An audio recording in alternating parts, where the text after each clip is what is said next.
Good evening students. मैंने last class में आपको कहा था कि नेक्स्ट क्लास में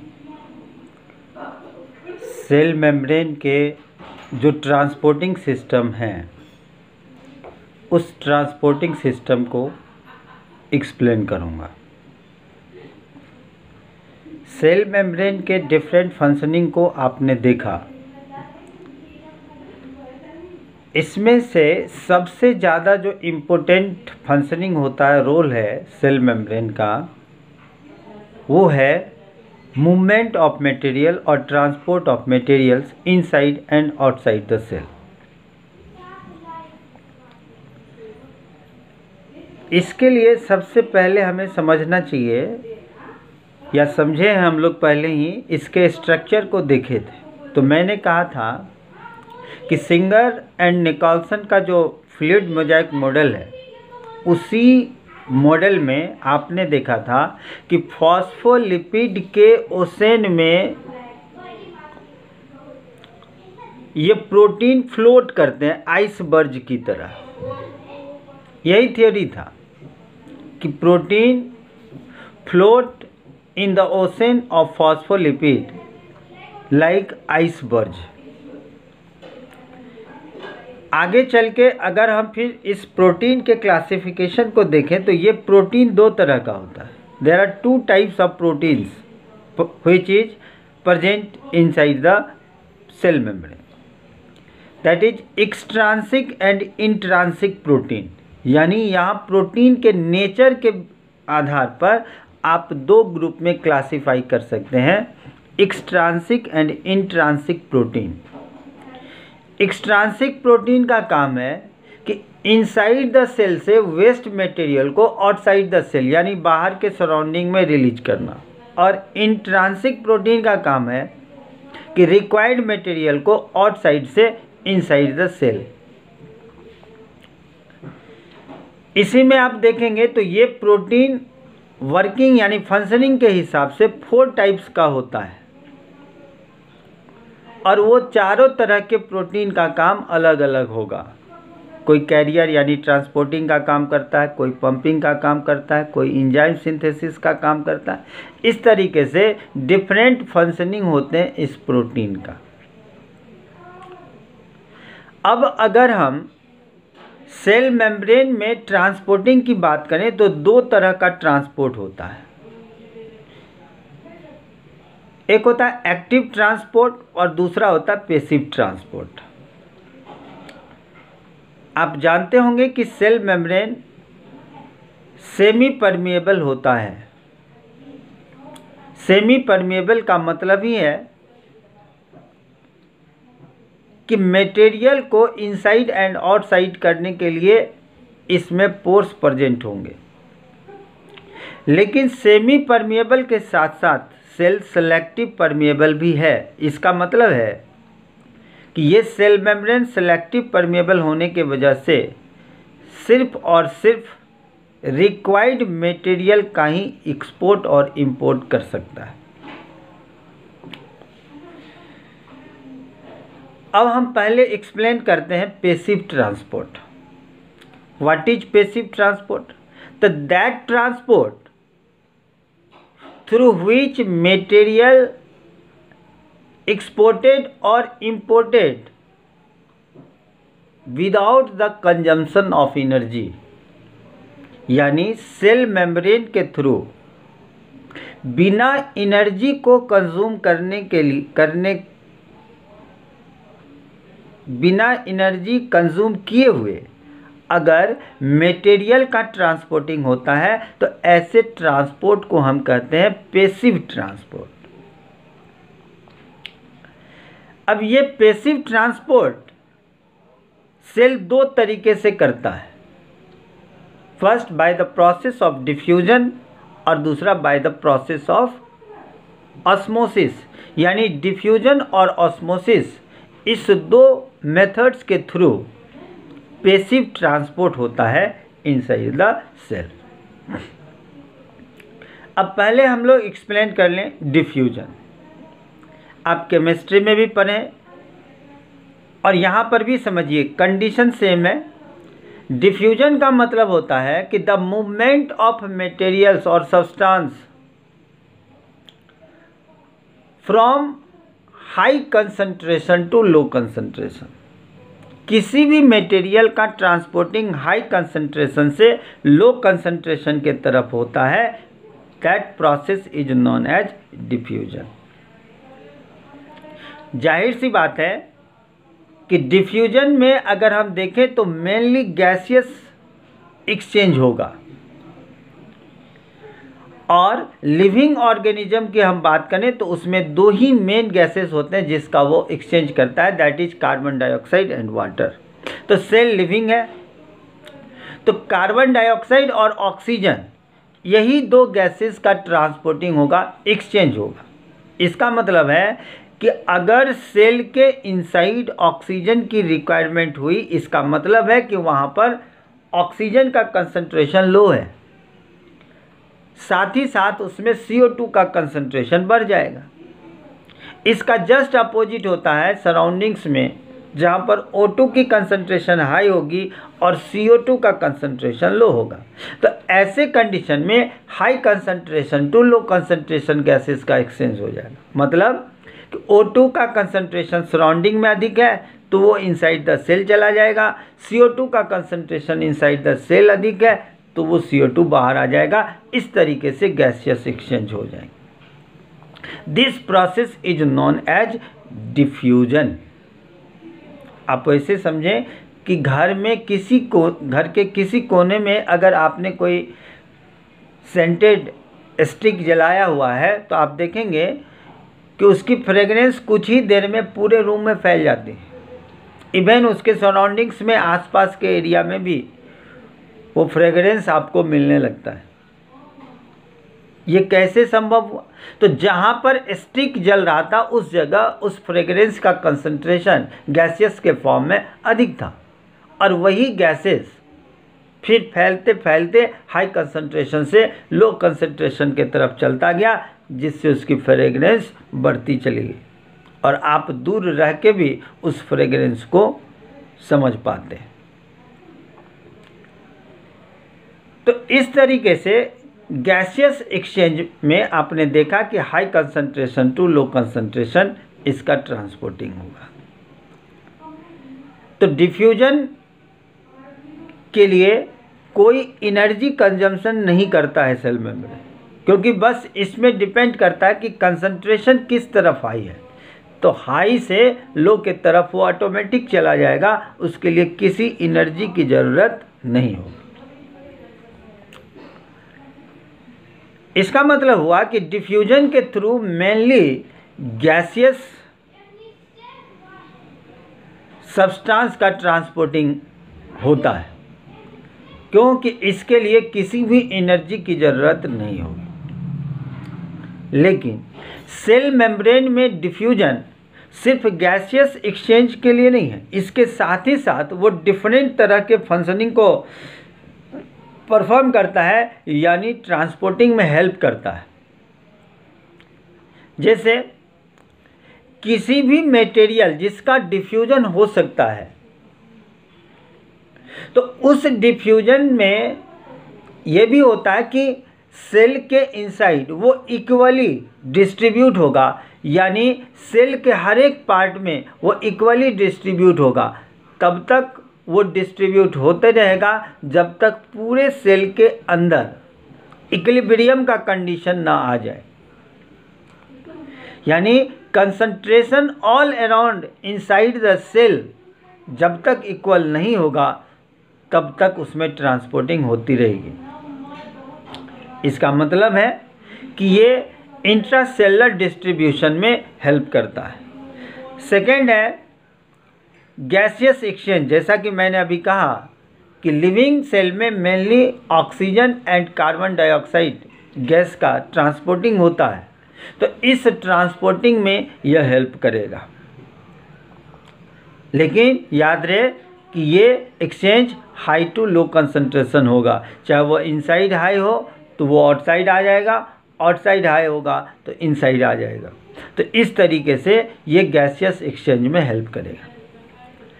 नेक्स्ट होता है चूँकि ऑस्मोसिस भी एक तरह का डिफ्यूजन ही है, लेकिन थोड़ा सा डिफरेंस है, इसे हम बाद में समझेंगे कि ऑस्मोसिस किस तरीके से डिफर करता है डिफ्यूजन से। लेकिन लिक्विड का जो ट्रांसपोर्टिंग होगा तो वो भी लो कंसंट्रेशन ऑफ सॉल्यूट से हाई कंसंट्रेशन ऑफ सॉल्यूट के तरफ होगा। इसका मतलब है कि जिधर वाटर की कंसंट्रेशन अधिक रहेगी उधर से लो कंसंट्रेशन ऑफ वाटर की तरफ मूवमेंट होगा। लेकिन इसमें डिफरेंस आएगा, वो डिफरेंस हम देखेंगे। तो ये भी तो लो से हाई के तरफ ही हुआ या हाई से लो के तरफ ही हुआ। तो इस तरीके से आप इसमें देखेंगे, और यही वजह है कि ये डिफ्यूजन ट्रांसपिरेशन में भी हेल्प करता है। जैसे ही लिप के अंदर वाटर का कंसंट्रेशन हाई हो जाएगा तो हाई टेम्परेचर पर वही वाटर इवोपरेट होके वेपर के फॉर्म में उस लिप से बाहर की तरफ आ जाता है। तो ये प्रोसेस भी डिफ्यूजन, मतलब इस प्रोसेस में भी डिफ्यूजन हेल्प करता है। तो इस तरीके से डिफ्यूजन के बहुत सारे फंक्शनिंग हो सकते हैं। तो ट्रांसपिरेशन में आपने देखा, उसी तरीके से एरोमा, किसी भी फ्लावर्स के फ्रेग्रेंस को आप देखें तो वो जो उस फ्लावर से आपके स्मेलिंग सेंस ऑर्गन तक आता है, तो ये एरोमा का ट्रांसफ़र होता है उस फ्लावर से आपके सेंस ऑर्गन तक। तो ये एरोमा का ट्रांसफ़र, ये भी तो डिफ्यूजन ही है। तो इस तरीके से डिफरेंट मटेरियल के ट्रांसपोर्टेशन में ये हेल्प करता है। अब सेकेंड प्रोसेस है जो पैसिव ट्रांसपोर्ट के लिए रिस्पॉन्सिबल है, वो है ऑस्मोसिस। देखिए, ऑस्मोसिस में भी मटेरियल का ही ट्रांसपोर्टेशन होता है, लेकिन याद रहे कि ऑस्मोसिस में स्पेशली लिक्विड मटेरियल का ट्रांसपोर्टेशन हो, लिक्विड का ट्रांसपोर्टेशन होता है। इट मीन्स मेनली वाटर का ट्रांसपोर्टेशन होता है। किधर? तो high concentration of water to low concentration of water. लेकिन डिफरेंसेस क्या है कि through the semi permeable membrane. याद रहे कि डिफ्यूजन और ऑस्मोसिस में एक ही चीज़ का डिफरेंस है, दोनों में मूवमेंट तो हाई कंसंट्रेशन से लो कंसंट्रेशन के तरफ ही होगा, लेकिन डिफ्यूजन में किसी सेमी परमेएबल मेम्ब्रेन की ज़रूरत नहीं है, लेकिन ऑस्मोसिस में विदाउट सेमी परमेएबल मेम्ब्रेन नहीं हो सकता। दूसरी बात ये होगी कि डिफ्यूजन में किसी सॉलिड सब्सटेंस का, लिक्विड का, गैस का, तीनों का ट्रांसपोर्टिंग होता है, जबकि ऑस्मोसिस में सिर्फ और सिर्फ लिक्विड का ट्रांसपोर्टिंग होगा। इसीलिए जब हम ऑस्मोसिस की बात करेंगे तो इसके लिए हमें सॉल्यूशन का कंसेप्ट होना चाहिए, तभी ऑस्मोसिस की बात करेंगे, क्योंकि इसमें तो मेनली लिक्विड का ही ट्रांसपोर्टेशन होता है। इसीलिए इस ट्रांसपोर्टेशन के लिए हमें सॉल्यूशन के कंसेप्ट की ज़रूरत है। तो इस तरीके से एक्टिव एंड पैसिव मूवमेंट में पैसिव मूवमेंट के लिए ऑस्मोसिस एंड डिफ्यूजन है। अब थोड़ा सा यहाँ पर हम लोग सॉल्यूशन की बात कर लें। सॉल्यूशन किसी भी डिफरेंट सॉल्यूट और सॉल्वेंट का कंसंट्रेशन होता है। What is solution? तो आप जानते होंगे कि इट इज ए कंपोजिशन और mixture of A solute and solvent, दोनों के मिक्सचर को आप क्या कहते हो? सॉल्यूशन। अब on the basis of on the basis of solute अगर आप सॉल्यूशन को क्लासिफाई करेंगे तो 3 टाइप्स के सॉल्यूशन होते हैं। एक होता है हाइपोटोनिक सॉल्यूशन। अब देखिए, कंपैरिजन आपको सेल के साथ करना है, तो सेल के बॉडी के इनसाइड जो साइटोप्लाज्मा है उसके कंसंट्रेशन का कंपैरिजन उसके सराउंडिंग से आपको करना है, यानी जिस सराउंडिंग में सेल है उसके आउटर मोस्ट जो सराउंडिंग्स है उस सराउंडिंग्स में सॉल्यूट के कंसंट्रेशन से हम कंपैरिजन करते हैं। तो इस बेस पर हाइपरटोनिक, हाइपोटोनिक एंड आइसोटोनिक ये तीन तरह के सॉल्यूशन होते हैं। तो सबसे पहले हम बात करते हैं हाइपोटोनिक सॉल्यूशन। इसका मतलब है कि अगर सेल के इनसाइड जो सॉल्यूट का कंसंट्रेशन है वो सराउंडिंग के सॉल्यूशन में सॉल्यूट के कंसंट्रेशन से अगर लो है तो ऐसे सॉल्यूशन को आप कहोगे हाइपोटोनिक सॉल्यूशन।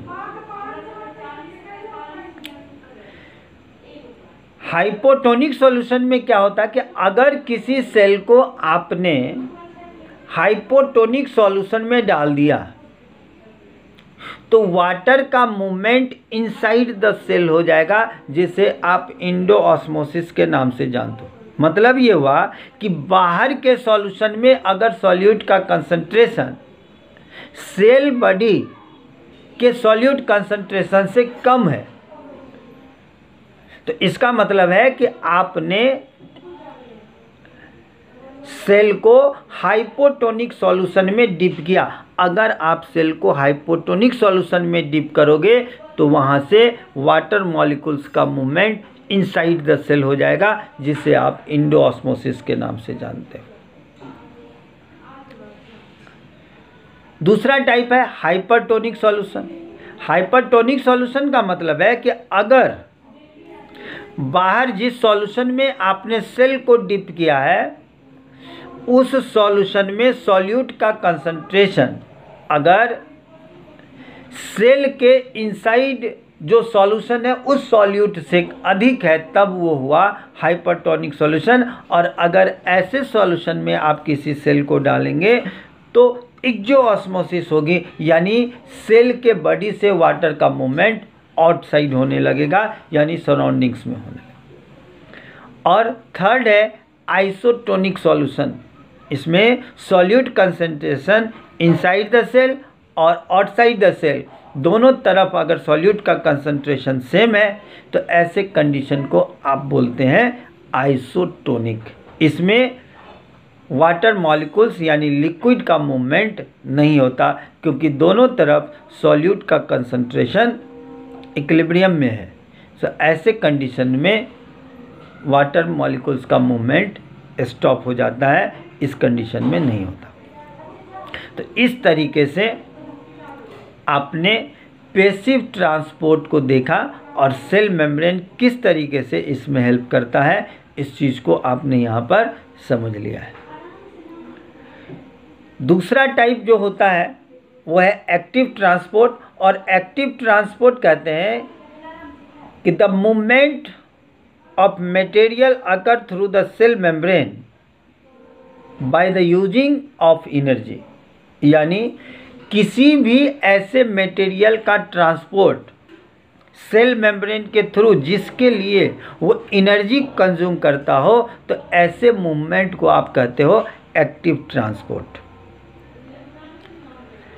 मतलब ये हुआ कि एक्टिव ट्रांसपोर्ट के लिए एनर्जी की रिक्वायरमेंट होगी और होगी भी। क्यों? तो ये अगेंस्ट द कंसंट्रेशन ग्रेडियंट होता है। इसका मतलब है कि ये डिफ्यूजन या ऑस्मोसिस के जस्ट रिवर्स है।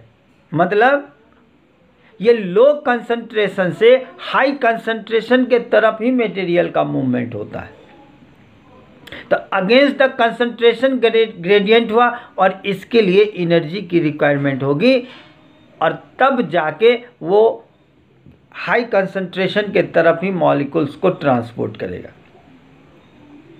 इसका मेन वजह ये है कि आप जानते होंगे कि सेल बॉडी के अंदर 60% वाटर होता है।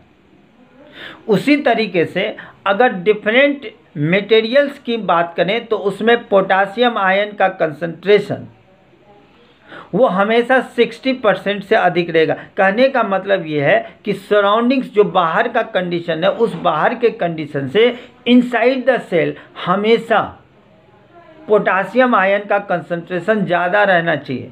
अगर ये ज़्यादा नहीं रहेगा तो वाटर को होल्ड करके नहीं रह सकता। आप जानते होंगे कि पोटासियम में वाटर होल्डिंग कैपेसिटी होती है, इसीलिए पोटासियम का कंसंट्रेशन सराउंडिंग के कंसंट्रेशन से ऑलवेज इनसाइड द सेल अधिक होना है। इसलिए पोटासियम का ट्रांसपोर्टिंग हमेशा आउटसाइड से इनसाइड के तरफ होता रहता है, ताकि वाटर का वॉल्यूम मेंटेन रहे इनसाइड द सेल। तो ऐसा करने के लिए डेफिनेटली एनर्जी की रिक्वायरमेंट होगी। तो ऐसे मटेरियल जिसका ट्रांसपोर्टिंग लो कंसंट्रेशन से हाई कंसंट्रेशन के तरफ करना होगा, तो इसके लिए एनर्जी की रिक्वायरमेंट होगी। That's why this movement is known as active movement. तो इस तरीके से cell membrane active and passive दोनों मूवमेंट में हेल्प करता है। आशा करते हैं कि आप सभी अच्छे तरीके से इसे समझ गए होंगे।